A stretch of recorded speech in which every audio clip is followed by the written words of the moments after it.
सरस्वती यं वैदिका मन्त्रदृशः विद्या पुराणा इन्द्रं यमं मंदिर मातरिश्वानमाहुः वेदान्तिनो मोहनिया निर्वचनीयमेकं यं ब्रह्मशब्देन विनिर्दिशन्ति। पिछले कुछ वीडियोस में मैंने आपको कुछ टॉपिक वीडियोस बना के सेंड किए थे। उम्मीद करता हूँ कि समझ में आ गया होगा। अगर नहीं समझ में आया है तो मेरा व्हाट्सएप नंबर आपको पता है, उस पर बताइए कौन कौन से टॉपिक में आपको प्रॉब्लम है। पिछले कुछ दिनों से कुछ व्यस्तता थी, इसलिए अगला वीडियो नहीं आ पा रहा था। तो आज अगले वीडियो में मैं आपको अगले चैप्टर के लिए चलूँगा। नंबर सिस्टम में काफ़ी चीज़ें मैंने सिखाई हैं आपको। अगला जो हमारा टॉपिक है, उससे पहले एक बात और कि जो नंबर सिस्टम का चैप्टर था उसको मैंने कहा था कि उसका एक्सरसाइज कंप्लीट कीजिए और होमवर्क सेंड कीजिए। कुछ लोगों ने किया, कुछ लोगों ने नहीं किया। जिन लोगों ने किया उनको धन्यवाद, जिन लोगों ने नहीं किया उनको बहुत सारा धन्यवाद।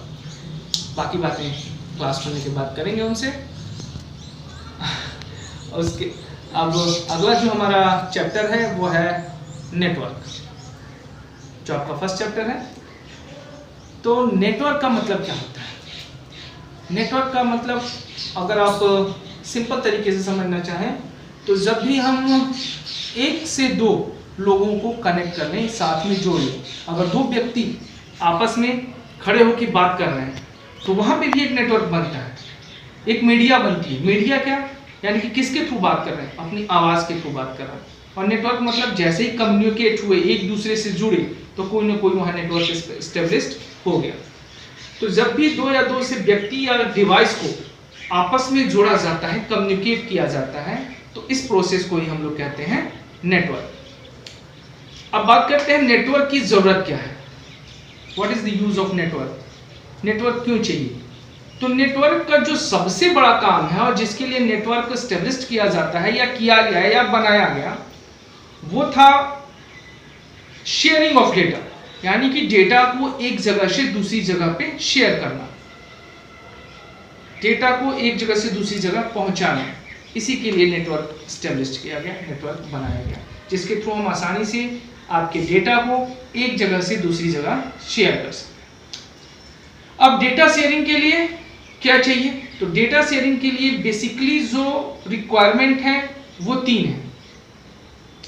पहला, एक सेंडर होना चाहिए, यानी कि जो डेटा को सेंड करता है। दूसरा, एक रिसीवर होना चाहिए जो डेटा को रिसीव करे, यानी जिसके पास डेटा जाता है। और तीसरा, एक मीडिया, एक नेटवर्क होना चाहिए जिसके थ्रू डेटा सेंडर से रिसीवर के पास पहुंचेगा। तो ये तीन रिक्वायरमेंट नेसेसरी हैं। अब आगे हम बात करेंगे इस टॉपिक में, जो आपका अगला टॉपिक है, एडवांटेज ऑफ नेटवर्किंग, यानी कि नेटवर्किंग के क्या क्या एडवांटेज हैं। तो मैंने पहले बताया आपको कि नेटवर्क बनाया ही गया शेयरिंग के लिए, डेटा शेयरिंग के लिए। तो अगर आपके पास नेटवर्क है, जैसे एक एग्जांपल में लेते हैं इंटरनेट। अभी जो सबसे बड़ा नेटवर्क है इस वर्ल्ड में, जो कि वैन में आता है, वैन का एग्जांपल है, वह है इंटरनेट, जिसने ग्लोबल यानी पूरे वर्ल्ड में लोगों को एक दूसरे से जोड़ के रखा है। तो अगर इंटरनेट की बात करते हैं, आप उसी के थ्रू समझिएगा। शेयरिंग ऑफ डेटा, यानी कि डेटा को आसानी से एक जगह से दूसरी जगह पे शेयर किया जा सके, कम कॉस्ट में, कम खर्चे में, तुरंत और आसानी से।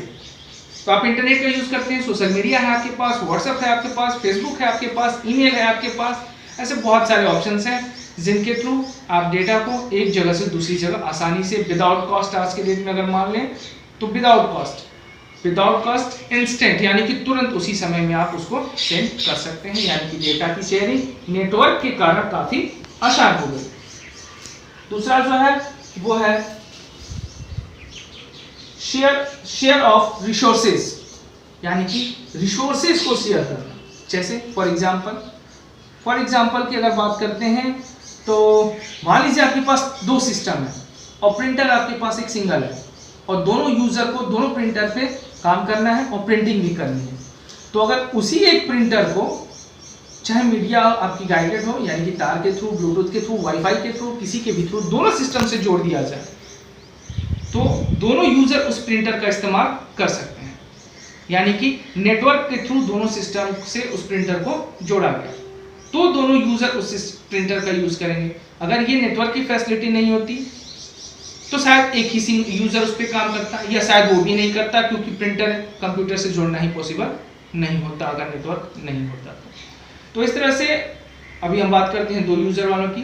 एक प्रिंटर को दो यूजर के साथ शेयर किया गया, तो एक रिसोर्स को, एक डिवाइस को अलग अलग बहुत सारे लोगों के साथ शेयर किया जा सकता है इस नेटवर्क के माध्यम से। अगला जो है फास्ट डिलीवरी ऑफ इंफॉर्मेशन, यानी कि किसी भी जानकारी को काफी तेजी से एक जगह से दूसरी जगह पहुंचाना, यानी कि शेयर करना, जल्दी से शेयर कर देना, तुरंत। जिस समय आप सेंड बटन पे क्लिक करते हैं, इंफॉर्मेशन रिसीवर के पास पहुंच जाती है। तो नेटवर्क के माध्यम से बहुत ही आसानी से हम किसी भी डेटा को काफी क्विकली, जल्दी से एक जगह से दूसरी जगह सेंड कर सकते हैं, जो कि पहले पॉसिबल नहीं था जब नेटवर्क नहीं था। अगला जो इसमें टॉपिक है वो है लो कॉस्ट ऑफ डेटा, यानी कि खर्च का। पहले आप पोस्ट ऑफिस का यूज करते थे, लोगों को भेजते थे मैसेज एक जगह से दूसरी जगह पहुंचाने के लिए पुराने टाइम में, जिनका काफ़ी कॉस्ट आता था, काफ़ी खर्चे होते थे। पोस्ट ऑफिस में आज भी लेटर्स को गाड़ियों के माध्यम से, ट्रेन के माध्यम से कुरियर करते हो तो फ्लाइट वगैरह के माध्यम से एक जगह से दूसरी जगह डिलीवर किया जाता है, तो उनका कॉस्ट आता है।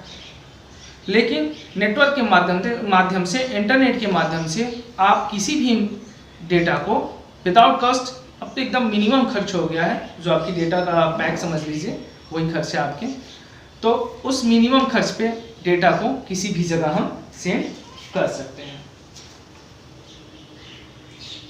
धन्यवाद। फिर अगले टॉपिक में हम बात करेंगे सर्वर की, जो आपका अगला टॉपिक है, और कुछ वायर्स की बात होगी। तो अगला टॉपिक देखने के लिए बने रहिएगा मेरे चैनल पे, और इसको प्लीज़ सब्सक्राइब कीजिए और थोड़ा सा दोस्तों को फॉरवर्ड भी कर दीजिए। धन्यवाद।